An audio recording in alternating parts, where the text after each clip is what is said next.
Hi dear students, welcome you all once again into the world of econometrics.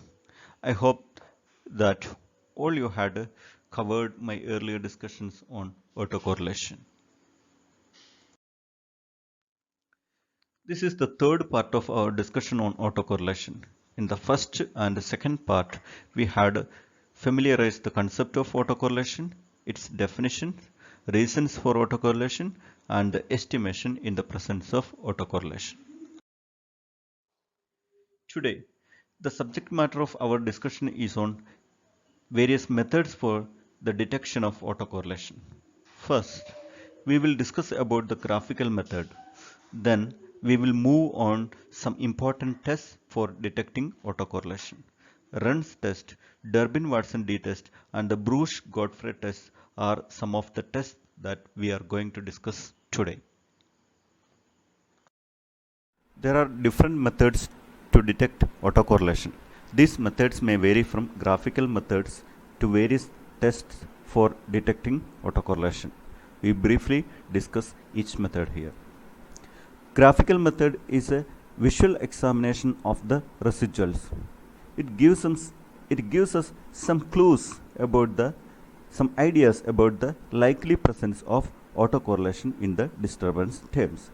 Actually, a visual examination of UT or UT square can provide useful information not only about the autocorrelation but also about heteroscedasticity, model inadequacy, or specification bias. There are various ways for examining the residuals. To detect the presence of autocorrelation, we can plot and observe the pattern of residuals obtained from ordinary least square estimation. We can observe and thus detect whether the error term of the regression model is related to each other in two ways. Firstly, we can plot the residuals against time or space and observe if there exists a distinct pattern. Secondly, we can plot the successive residuals against each other, that is, against its own lagged values. Again, if we observe any pattern in the residual plot, it confirms autocorrelation. We can use time sequence plots where we simply plot the error term against time. It shows the residuals obtained from a regression. Alternatively, we can plot the standardized residuals against time. You can see in the diagram the time sequence plot of actual error term and standardized error term. The standardized residuals are simply the residuals divided by the standard error of the regression. That is, they are U hat t divided by sigma hat. Notice that U hat t and sigma hat are measured in the units in which the regression y is measured. The residual plot and the standardized residual plot given in the figure indicate autocorrelation because as you can see, the figure exhibits a clear pattern indicating non-randomness among the residual terms. The successive residuals tend to cluster on one side of the zero line or other.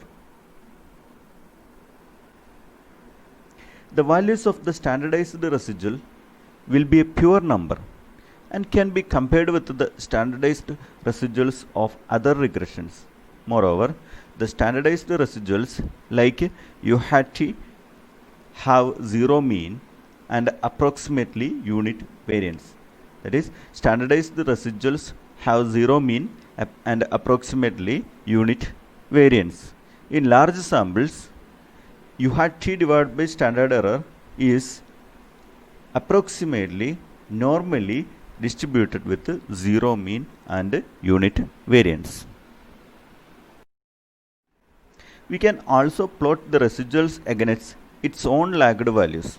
That is, plot the residuals at a time t against their value at a time t minus 1. A kind of empirical test of the autoregressive order 1 scheme. An example is shown here. As this figure shows, Most of the residuals are clustered in the second and fourth, that is northeast and southwest quadrants. Second and fourth quadrants, suggesting a strong positive correlation in the residuals. A positive autocorrelation is identified by a clustering of residuals with the same sign. A negative autocorrelation is identified by fast changes in the signs of consecutive residuals.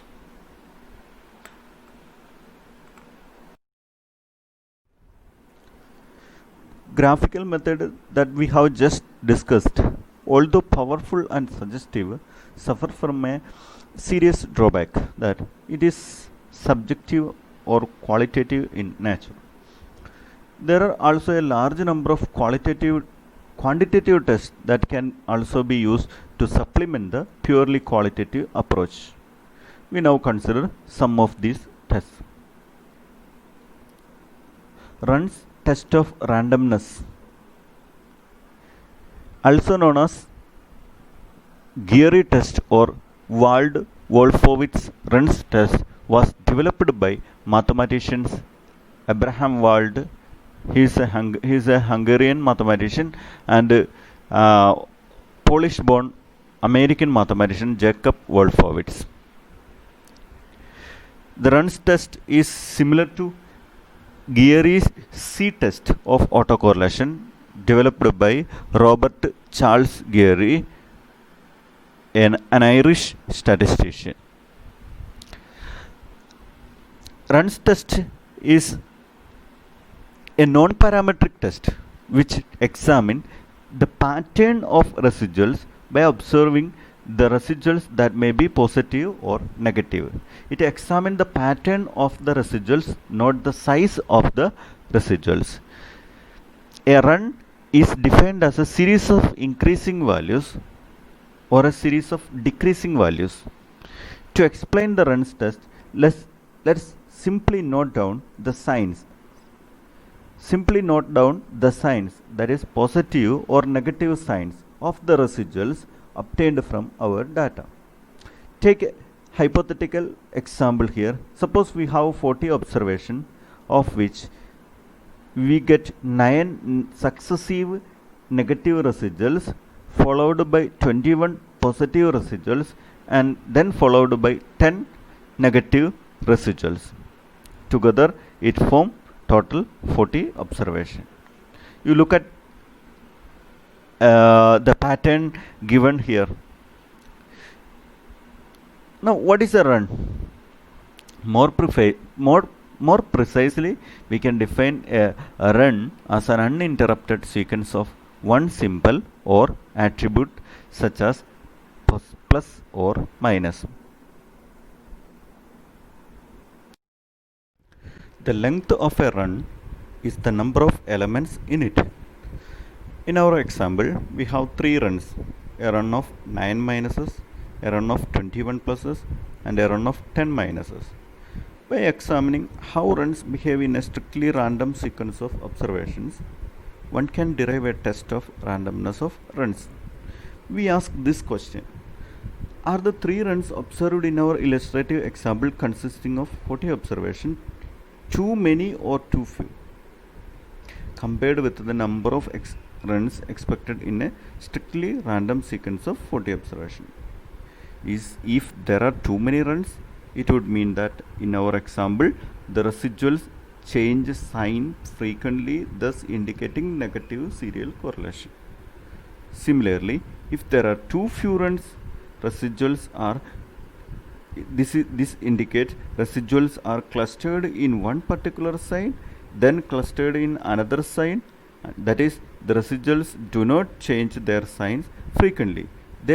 This may suggest positive autocorrelation. Let n is the total number of observation, that is n1 plus n2, where n1 is the number of positive residuals and n2 is the number of negative residuals. R is equal to the number of runs. Now we define the runs test as with the null hypothesis and the alternative hypothesis. The null hypothesis is the successive outcomes are independent. That is, the sequence was produced in a random manner. The alternative hypothesis is the sequence was not produced in a random manner. Thus, under the null hypothesis, the successive outcomes, that is here, it means residuals, are independent. And assuming that n1 is greater than 10 and n2 is greater than 10, that is, we assume that our case is a large sample case. The number of runs is normally distributed, that is asymptotically normally distributed, with the mean is equal to 2n1 n2 by n plus 1, and variance of the run is equal to 2n1 n2 into 2n1 n2 minus n divided by n square into n minus 1 plus 1. And we use the test statistics here is the Z statistics, which is obtained by the total number of runs minus the mean of the runs divided by variance of the runs. This Z statistics, that is this Z statistics derived from R minus expectation of R divided by sigma square R follows normal distribution with zero mean and unit variance.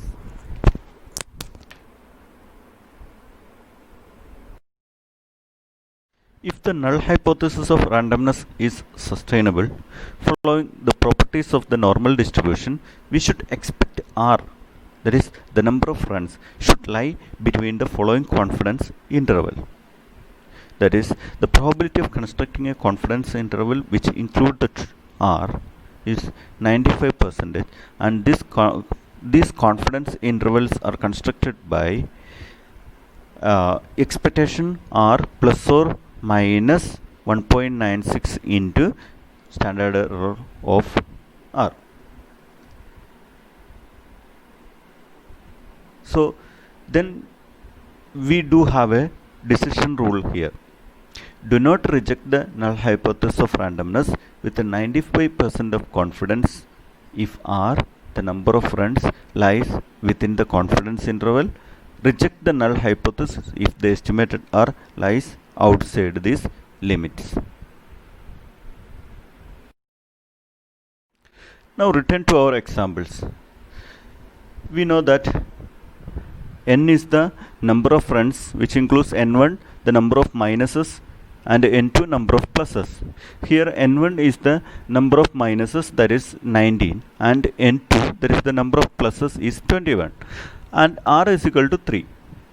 Using the formula given, we obtain expectation R is equal to 10.975, that is mean of R is equal to 10.975, and the variance of R is equal to 9.6936. Standard error of R, that is the square root of variance, is equal to 3.1134.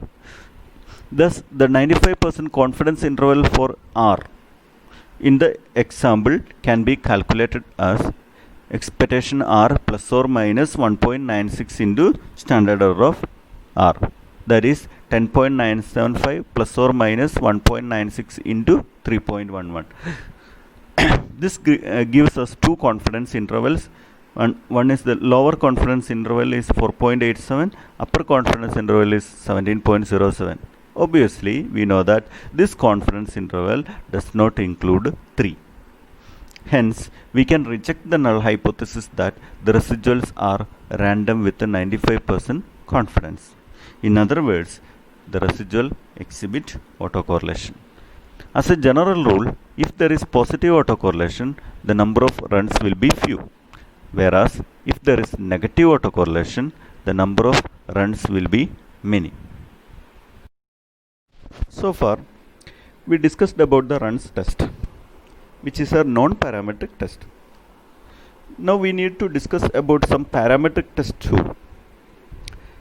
Here we are going to discuss about two popular parametric tests. The first one is Durbin-Watson D test, and the second one is Bush-Godfrey or BG test. One among the most celebrated tests for detecting serial correlation is the one developed by statisticians James Durbin, an Englishman, and Geoffrey Watson, an Australian statistician. It is popularly known as Durbin-Watson D-statistic or DW statistic. It is used to look for a specific type of serial correlation, that is AR1 process, autoregressive of order 1 process. It may not be useful when there is higher order autocorrelation, that is AR2 or AR3 processes.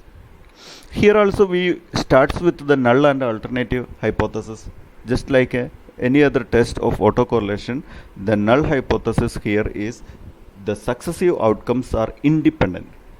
Simply, the null hypothesis is there is no first order autocorrelation, and therefore the alternative hypothesis become the first order autocorrelation exists, or there is first order autocorrelation. The Durbin-Watson D statistics can be defined as D is equal to sigma ut minus 1 all square divided by sigma ut square. So, which means D is simply the ratio of the sum of squared differences in successive residuals to the residual sum of squares. You note that in the numerator of the D statistics, T runs from 2 to n, and in the denominator, T runs from 1 to n. That means, in the numerator of the D statistics, the number of observation is n minus 1. This is due to the loss of one observation while taking successive differences. A great advantage of D statistics is that it is based on the estimated residuals, which are routinely computed in our regression analysis.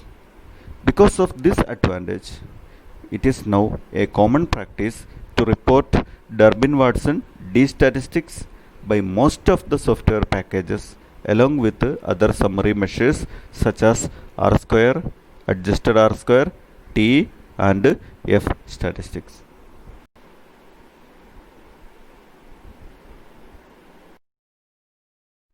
Although it is now routinely used, it is important to note the assumptions underlying the D statistics.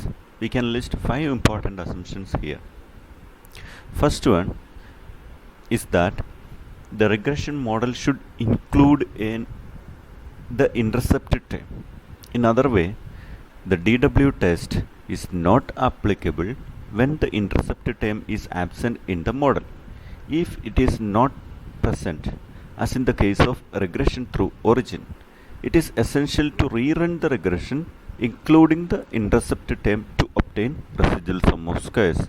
There are some relaxations to these assumptions were made in later years. One such improvement is done by R. W. Fairbrother, who has calculated D values even when the intercept term is absent. Second assumption is that the explanatory variable, that is the x's, are non-stochastic or fixed in repeated sampling. Third assumption is the disturbances, that is disturbance terms, are generated by the first order autoregressive scheme, that is ut is equal to rho into ut minus 1 plus epsilon t. Therefore, it cannot be used to detect higher order autoregressive schemes. There are some generalizations to DW statistics for higher order autocorrelation, but we are not discussing it right now. And fourth assumption is that the error term ut is assumed to be normally distributed. Fifth assumption is the regression model does not include the lagged values of the dependent variable as one of the explanatory variable.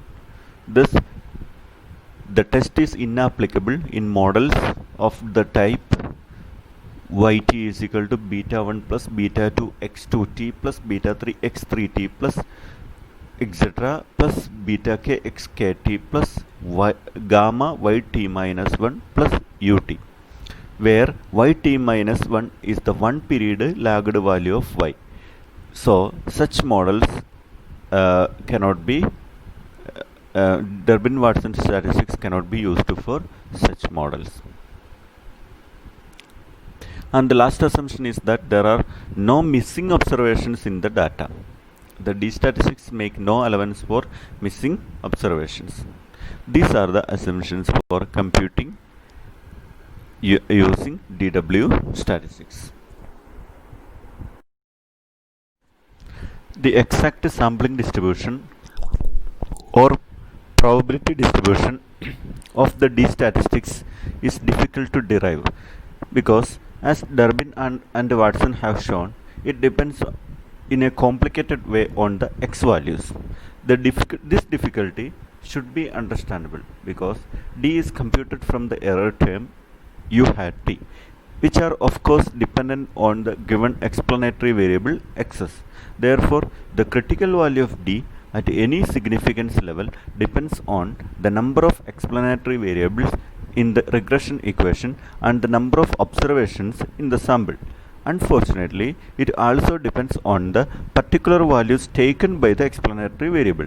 Thus, it is not possible to construct a table giving the exact critical values for all possible samples. Therefore, unlike t-test, f-test and chi-square test, there is no unique critical value that will lead to the rejection or the acceptance of the null hypothesis. What is the null hypothesis for us here? That is, the null hypothesis is that there is no first order serial correlation or autocorrelation in the disturbances. However, Durbin and Watson were successful in deriving a lower bound and upper bound such that if the computed d lies outside these critical values, outside the lower bound, that is outside the lower bound and outside the upper bound, a decision can be made regarding the presence of positive or negative serial correlation. Moreover, these limits depends only on the number of observations n and the number of explanatory variable and do not depend on the values taken by these explanatory variable. The actual test procedure is started by setting up of the null and alternative hypothesis. Then we define d in terms of the equation sigma u hat t minus u hat t minus 1 all square divided by sigma u hat t square. Now we expand d. You can simply recall the algebra for a minus b all squared. Then we get d is equal to sigma u hat t square plus sigma u hat t minus 1 all square minus 2 into sigma into u hat t into u hat t minus 1 divided by sigma u hat t square. Since sigma u hat t square and sigma u hat t minus 1 square differ only in only one observation, they are approximately equal. Therefore, setting sigma u hat t minus 1 square approximately equal to sigma u hat t square, the above equation can be written as d is approximately equal to 2 into 1 minus sigma u hat t into u hat t minus 1 all divided by sigma u hat t square. The derivation of this equation is given in the text box in the right side of the slide. Kindly go through it. Now we have seen earlier that the autocorrelation coefficient rho is obtained from the covariance divided by variance formula. That is, rho hat is equal to sigma u hat t into u hat t minus 1 divided by sigma u hat t squared. It is the sample first order coefficient of autocorrelation. The estimator of rho using this equation can be expressed the Durbin-Watson statistics as D is approximately equal to 2 into 1 minus rho. But since rho lies between minus 1 and plus 1, the D statistics lies in between 0 and 4. That is when rho is minus 1, D is equal to 4, and when rho is plus 1, D is equal to 0. Now we found two bounds of D. The lower bound is 0 and the upper bound is 4. Any estimated D value must lie within these limits. When rho is equal to 0, D is equal to 2. That is, if there is no serial correlation of the first order, D is expected to be about 2.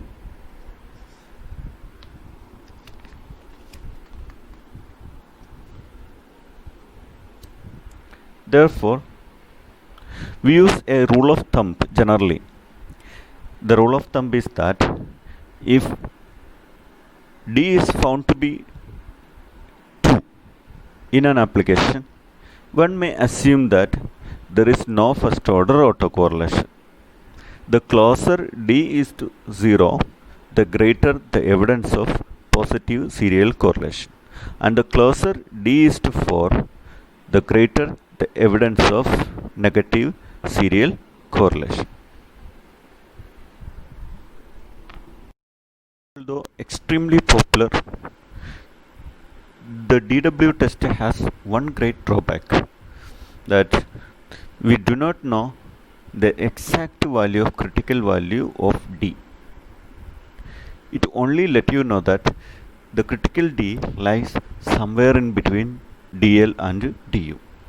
This necessitates three possible outcomes for the testing of the hypothesis. There is no positive autocorrelation. Similarly, three possible outcomes are there for the testing of hypothesis, no negative autocorrelation. These three possible outcomes can be: first one, if D is less than DL. In this case, it must be lower than the critical D. So we would conclude that positive autocorrelation is present. We reject the null hypothesis.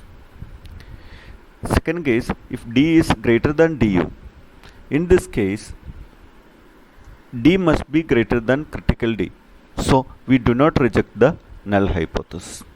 And the third, D lies between the lower and the upper bound. In this case, D might be greater than or less than critical D. We do not know which case it may be. So you cannot tell whether you should reject or do not reject the null hypothesis. Similar outcomes can be seen in the case of testing of the hypothesis. There is no negative autocorrelation. In outcomes 1 and 2, the DW test gives you a definite answer, but in outcomes 3, we are left in a zone of indecision. To solve this problem, several others have proposed modifications of the D test, but we are not going to discuss it right now.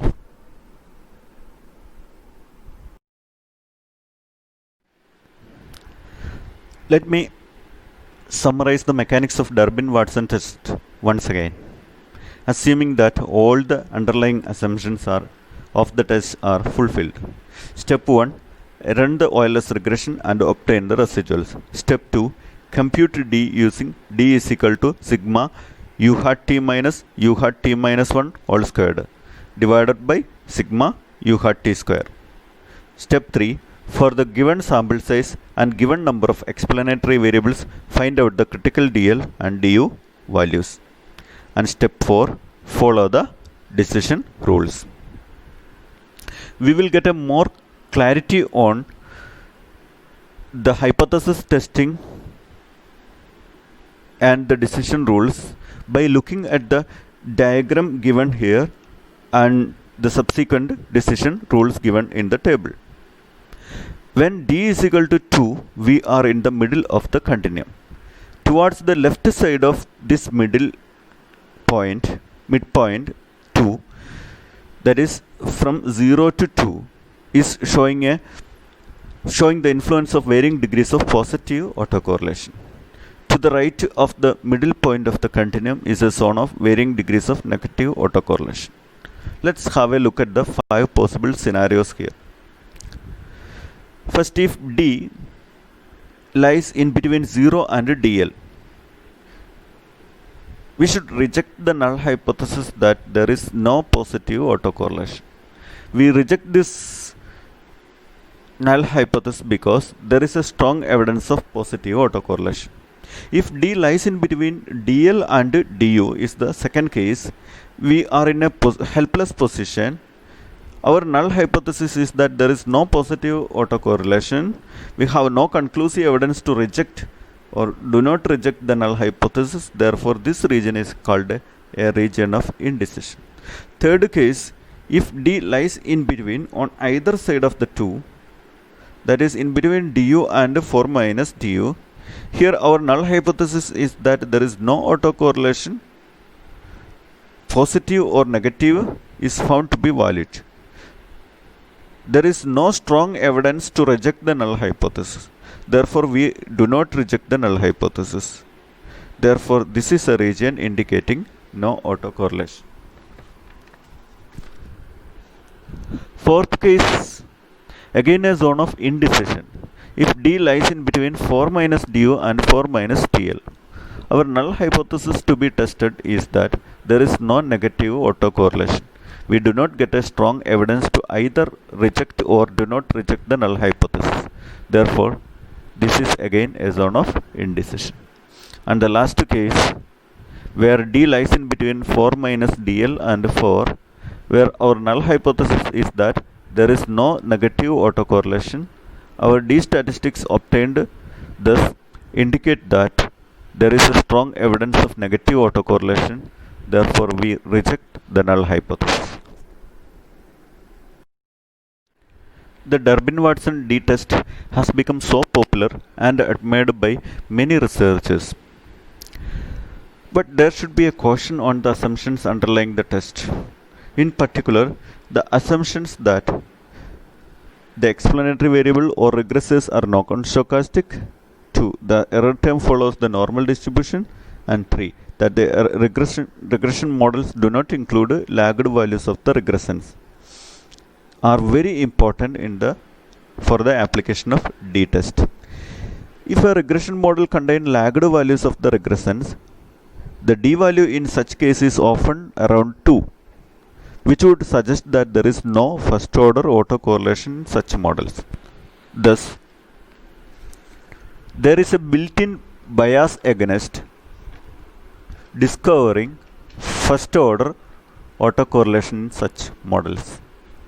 This does not mean that the autoregressive models do not suffer from the autocorrelation problem. As a matter of fact, Durbin has developed the so-called H test to test serial correlation in such models. But H test is also requires non-stochastic regressors, and also it can be used only for AR1 models, autoregressive order 1 models. Therefore, a more popular and powerful test known as Busch-Godfrey test is available now. Also, if the error term UT are not normally, independently and identically distributed, the routinely used D test may not be reliable. In this respect, the Run's test discussed earlier has an advantage in that it does not make any probability distributional assumption about the error term. However, if the sample is large, we call technically infinite, we can use the Durbin-Watson D, for it can be shown that root n into 1 minus 1 by 2 D tend to follow normal distribution with zero mean and unit variance. That is, in large samples, the D statistics as transformed into the above equation follow the standard normal distribution. Incidentally, in large samples, the square root of the sample size times the estimated first order autocorrelation coefficient also follows the standard normal distribution. That is, square root n into the autocorrelation coefficient rho tend to follow standard normal distribution with zero mean and unit variance. But the most serious problem with the D-test is the assumption that the regressors are non-stochastic. That is, their values are fixed in repeated sampling. If this is not the case, then the D-test is not valid either in finite or small samples or in large samples. And since this assumption is usually difficult to maintain in economic models involving time series data, there are strong criticism against using Durbin-Watson statistics in econometrics involving time series data.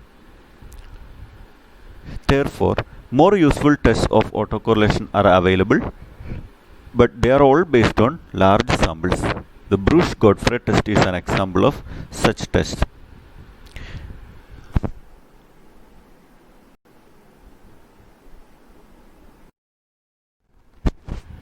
To avoid some of the pitfalls of the Durbin-Watson D-test of autocorrelation, Trevor S. Bruce, an Australian, and Leslie G. Godfrey from Britain have developed a test of autocorrelation that is general in the sense that it allows for less restrictive assumptions. Even it allows for non-stochastic regressors such as lagged values of the regressants. It can also be computed when there is higher order autoregressive schemes such as AR1, AR2, etc. And it can also be computed when simple or higher order moving average of white noise error terms such as epsilon t in equation ut is equal to rho ut minus 1 plus epsilon t. The Bruce-Godfrey test is based on Lagrange multiplier testing. Therefore, this test is also known as Lagrange multiplier test or simply LM test.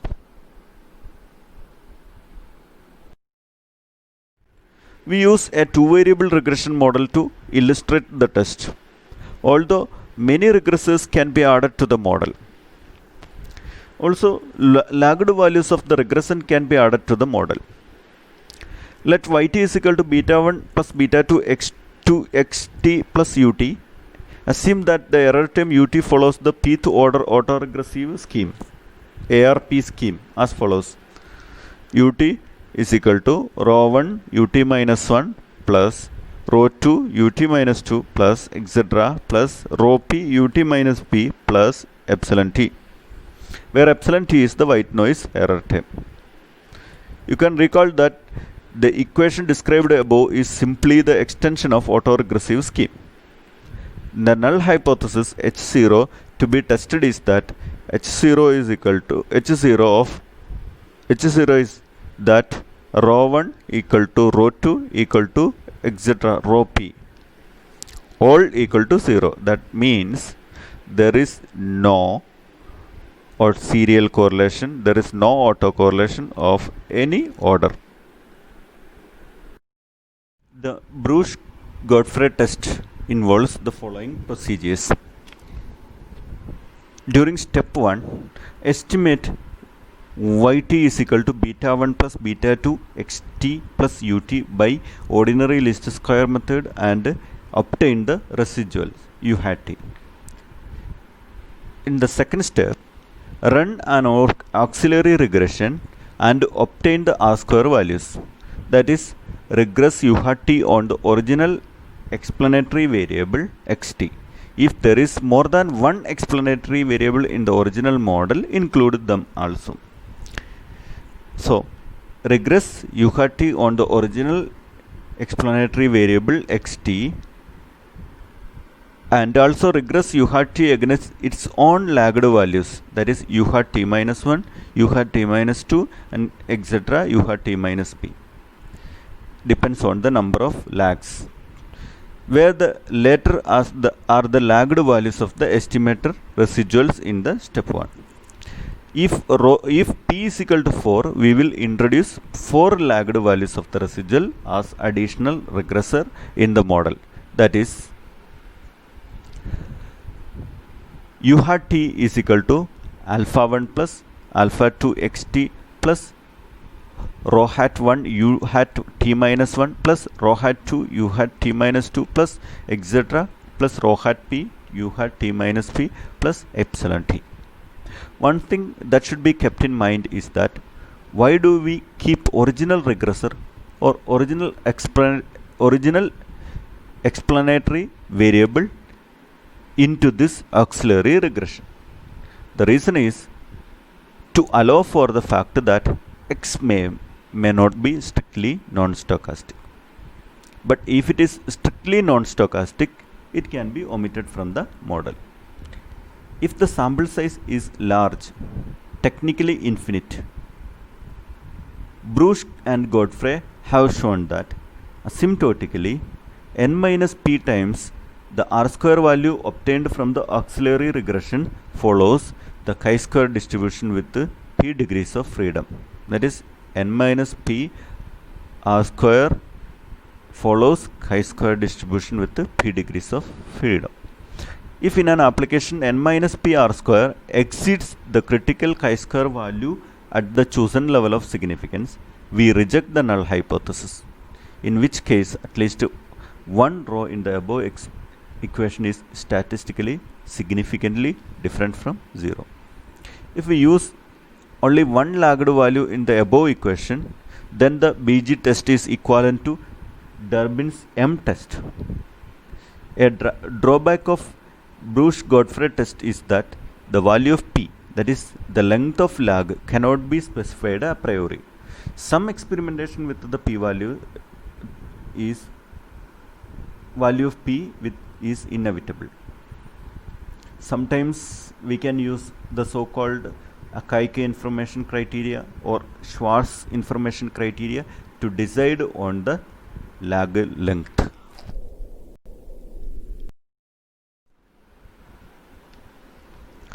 Now we have completed part 2 of the lecture on autocorrelation. I request you to learn from the 2 videos by repeatedly hearing the lectures. I also request you to comment on the topics discussed and shared here. For those who need any further discussions, queries or feedbacks, kindly let me know. Thank you.